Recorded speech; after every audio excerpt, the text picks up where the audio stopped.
Hey everyone, this is FIDE Master Kostya Kavutskiy here for chess.com, and today I'm going to be talking about how to win a king and pawn endgame when you have an extra pawn. So take a look at the board now, and this position is pretty simple, but it's also sort of the basic foundation as to how to win an endgame where only kings are left on the board and you have an extra pawn. So here white has an outside passed pawn, which is going to be really good for the winning plan. The winning plan is to simply run this pawn up the board and use it as a decoy to distract the black king from defending the pawns here. So while the king is over on the queen side dealing with your passed pawn, your king is going to run up the board and win these vulnerable kingside pawns. After that, you'll use your 3 extra pawns to make 3 queens and checkmate. So let's look at a really simple sample variation so you can see how that would go. So let's just say king here and here. It's really good to centralize your king before doing anything else. King activity is one of the most important things in king and pawn endgames, so it's good to just start with that. Now black has to make a move. Let's say he does nothing. He just sort of keeps his king in the center. Now we just start running our pawn up the board. And unless black wants us to queen, he's going to have to bring his king over this way to deal with the pawn. Now we get our king closer to the 3 pawns here, right? So if black plays here, attacking our pawn, now our king gets in, and we're going to win these pawns easily, and we will win the game. So let's say black just makes a waiting move. Well, we have pawns too, so we can also wait. Now if black pushes this pawn, then our king can come in through the f6 square, and if he just waits with his king, then we can continue making waiting moves with this pawn, and we can bring all of our pawns closer to queening, and once we're ready we can just shove this pawn up the board, let black take it, and meanwhile come in with our king and win the game. Now take a look at this example. This one is slightly more complicated because white doesn't have a passed pawn yet. Right? He has an extra pawn, but he has to figure out how to best use it. I think the best move here for white, if he wants to win the game, is to play h3. What this does is, this move supports g4, which will trade these pawns on the king side and leave white with a passed pawn.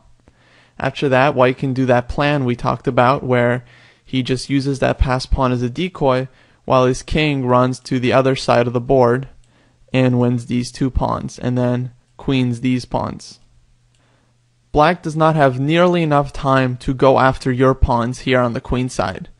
Okay, this will take way too much time, and by the time he's ready to start pushing his pawns here, you're just going to play g4 and create a passed pawn and queen it. So pretty much all black can do here is just wait. Now white plays g4, threatening to take on h5, so black has to take, then we'll take, and if black doesn't take your pawn, we'll just make a passed pawn this way, and then again bring our king to the queen side and win all of his pawns. And then after black takes, we'll take, and slowly get our king closer, and once it's close enough, we don't have to worry about pushing this pawn anymore. We can just bring our king over and win the game this way.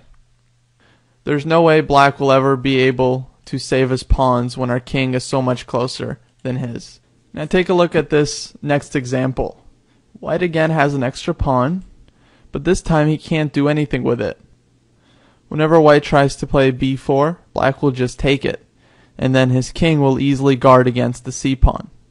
So because this extra pawn can never become a passed pawn, it's sort of useless, and this endgame is completely drawn. So a couple of good things to remember about king and pawn endgames is that if you can really easily create a passed pawn, then a lot of the times the win will be really simple. You just use your extra pawn to distract the enemy king, and then activate your king and take all of the other pawns. This information is also really useful when you have other pieces on the board. So take a look at this position here. Right? We see that white here has an extra pawn, and you can easily create a passed pawn. What a lot of strong players do here is they sort of think to themselves, okay, I know there are rooks on the board, but if the rooks were traded, could I win that endgame? And they'll evaluate quickly that they can create a passed pawn and their king will come in and take all these other pawns, and they'll know that the king and pawn endgame is winning. Therefore, it's a good idea for them to trade rooks, right?